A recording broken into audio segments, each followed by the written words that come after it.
RRB एग्जामेर history PYQ सुल्तानी जुगेर थेके बेश किछु MCQ कोয়েশ্চেনের অ্যান্সার করব এই ক্লাসে। এর আগে আমরা এই সুলতানি যুগ থেকে বেশ কিছু MCQ কোয়েশ্চেন অ্যান্সার করেছি PYQ সেট 1-এ। সেই ভিডিওটি যদি না দেখে থাকো তাহলে দেখে নিতে পারো। তো আজকে আমরা সুলতানি যুগ থেকে আরও বেশ কয়েকটি গুরুত্বপূর্ণ PYQ MCQ কোয়েশ্চেনের অ্যান্সার জানব। প্রথম প্রশ্ন, নিম্নের কোনটি দিল্লি সুলতানির সঠিক পর্যায়ক্রম? তো এর answer option C, Das, Khalji, Tughlaq, Lodi. এটি হচ্ছে সঠিক পর্যায়ক্রম। দিল্লি সুলতানির প্রথম বংশ হচ্ছে দাস বংশ। এই দাস বংশের সূচনা হয় 1206 খ্রিস্টাব্দে, যার প্রতিষ্ঠা করেন কুতুবউদ্দিন আইবক এবং এই বংশ শাসন ক্ষমতায় থাকে এই 1206 থেকে 1290 পর্যন্ত। নেক্সট, খলজি বংশ। এই খলজি বংশের সূচনা হয় 1290 সালে। এর প্রতিষ্ঠাতা হচ্ছে জালালউদ্দিন খলজি। এই বংশ শাসন ক্ষমতায় থাকে 1290 থেকে 1320 পর্যন্ত। নেক্সট, তুগলক বংশ। এই তুগলক বংশের সূচনা হয় 1320 খ্রিস্টাব্দে এবং এই বংশ শাসন ক্ষমতায় থাকে 1414 খ্রিস্টাব্দ পর্যন্ত। এই তুগলক বংশের প্রতিষ্ঠাতা হচ্ছে গিয়াসউদ্দিন তুগলক। নেক্সট, লোদি বংশ। এই লোদি বংশের সূচনা হয় 1451 খ্রিস্টাব্দে। এই বংশের প্রতিষ্ঠাতা হচ্ছে বহুলল লোদি এবং এই বংশ শাসন ক্ষমতায় থাকে 1526 খ্রিস্টাব্দ পর্যন্ত। এই লোদি বংশ হচ্ছে দিল্লির প্রথম আফগান বা পাঠান বংশ। এই দিল্লি সুলতানির আরেকটা বংশ ছিল, সেটা হচ্ছে সৌদ বংশ। সেই সৌদ বংশের প্রতিষ্ঠাতা ছিলেন খিজির খাঁ। নেক্সট, কোন সময় কাল দিল্লি সুলতানি যুগ হিসেবে চিহ্নিত? অ্যান্সার অপশন ডি, 1206 থেকে 1526। এই সময়কালকে বলা হয় দিল্লির সুলতানি যুগ বা সময়কাল। নেক্সট, রাজিয়া সুলতান কোন বংশের প্রথম মহিলা শাসক ছিলেন? তো রাজিয়া সুলতান ছিলেন দাস বংশের প্রথম মহিলা শাসক এবং দিল্লি সালতানাতের একমাত্র মহিলা শাসক হচ্ছে এই রাজিয়া সুলতানা। ইনি ছিলেন সুলতান ইলতুৎমিশের কন্যা। এর সময়কাল হচ্ছে 1236 থেকে 1240 খ্রিস্টাব্দ পর্যন্ত। নেক্সট, সুলতানি আমলে এক বিশেষ ধরনের ভূমি বন্টন ও প্রশাসনিক ব্যবস্থা গড়ে ওঠে যা পরিচিত ছিল কী নামে? সুলতানি আমলে এক বিশেষ ধরনের ভূমি বন্টন ও প্রশাসনিক ব্যবস্থা গড়ে ওঠে যা পরিচিত ছিল কী নামে? তো এর অ্যান্সার ইকতাদারি প্রথা। এই ইকতাদারি প্রথা বা ব্যবস্থা এটির প্রচলন করেন ইলতুৎমিশ।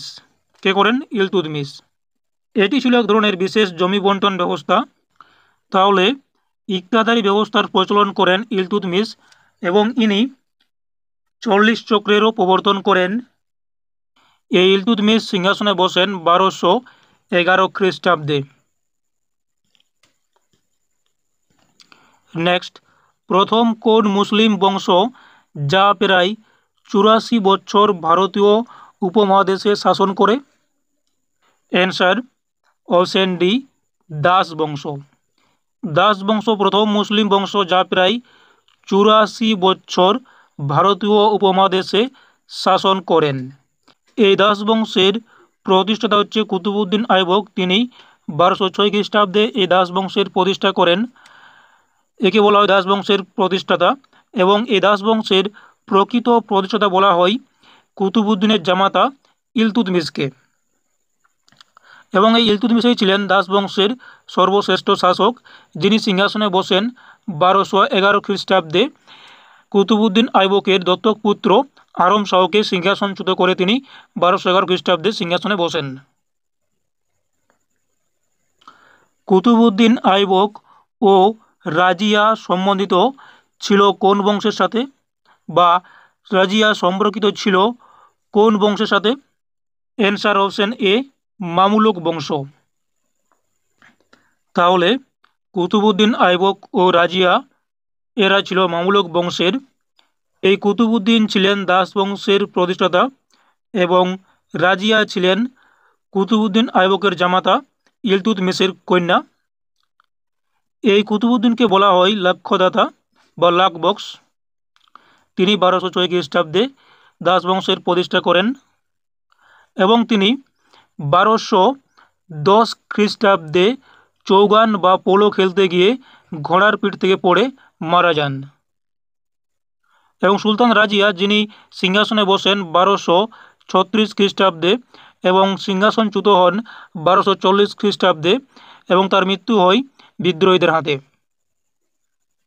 নেক্সট, দিল্লির কোন সুলতান কুতুব মিনারের নির্মাণ কার্য শুরু করেছিলেন? কুতুব মিনারের নির্মাণ কার্য শুরু করেছিলেন Qutbuddin Aibak. Answer option D, Qutbuddin Aibak Qutub মিনারের নির্মাণ কার্য শুরু করেন। বিখ্যাত সুফি সন্ত খাজা কুতুবউদ্দিন বখতিয়ার কাকির নামে এটি তিনি নির্মাণ কার্য শুরু করেছিলেন, এবং এই নির্মাণ কার্য সম্পন্ন বা শেষ করেন এই কুতুবউদ্দিন আইবকের জামাতা ইলতুৎমিশ। কার স্মৃতিতে বানানো হয়েছিল? অ্যান্সার, সুফি সন্ত খাজা কুতুবউদ্দিন বখতিয়ার কাকির স্মৃতিতে। এই কুতুব মিনারের উচ্চতা হচ্ছে 73 মিটার। নেক্সট, আজমেরে আড়াই দিন কা ঝোপড়া কে নির্মাণ করেন? আড়াই দিন কা ঝোপড়া এটি নির্মাণ করেন কুতুবউদ্দিন আইবক।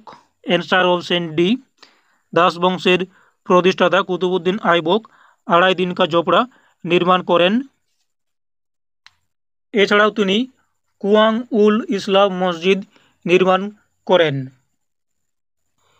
এই কুতুবউদ্দিন আইবক আড়াই দিন কা ঝোপড়া এটির তিনি নির্মাণ কার্য শুরু করেন 1192 খ্রিস্টাব্দে এবং এটির নির্মাণ কার্য শেষ করেন 1199 খ্রিস্টাব্দে। তাহলে এই কুতুবউদ্দিন আইবক দুটি জিনিস নির্মাণ করেছিলেন, এক হচ্ছে আড়াই দিন কা ঝোপড়া এবং আরেকটি হচ্ছে কুয়াক উল ইসলাম মসজিদ।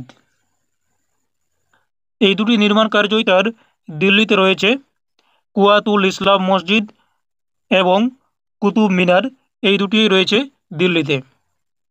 এবং এই যে কুয়াত উল ইসলাম মসজিদ, এটির নির্মাণ কার্য তিনি শুরু করেছিলেন 1193 খ্রিস্টাব্দে এবং সম্পন্ন করেন 1197 খ্রিস্টাব্দে। নেক্সট, কোন মসজিদটি দিল্লিতে নির্মিত প্রথম মসজিদ যেটি কুতুব মিনারের নিকট অবস্থিত? তো এটি হচ্ছে কুয়াত উল ইসলাম মসজিদ, যেটি নির্মাণ করছেন কে? কুতুবউদ্দিন আইবক, যেটি কোথায় রয়েছে? দিল্লিতে কুতুব মিনারের নিকটে বা তার কাছেই সেটি অবস্থিত রয়েছে। তো এটি নির্মাণ কার্য কখন শুরু হয়েছিল এবং কখন শেষ হয়েছিল সেটি আমরা এর আগে জানলাম। নেক্সট প্রশ্ন দেখব এরপর আমরা। নেক্সট, এই ক্লাসের শেষ প্রশ্ন, ইন্দো ইসলামিক কারুশিল্প যা কুতুব মিনার এবং আলাই দরজার মতো স্মৃতিস্তম্ভগুলিতে দেখা যায় এগুলি কোন যুগের সাথে সম্পর্কিত?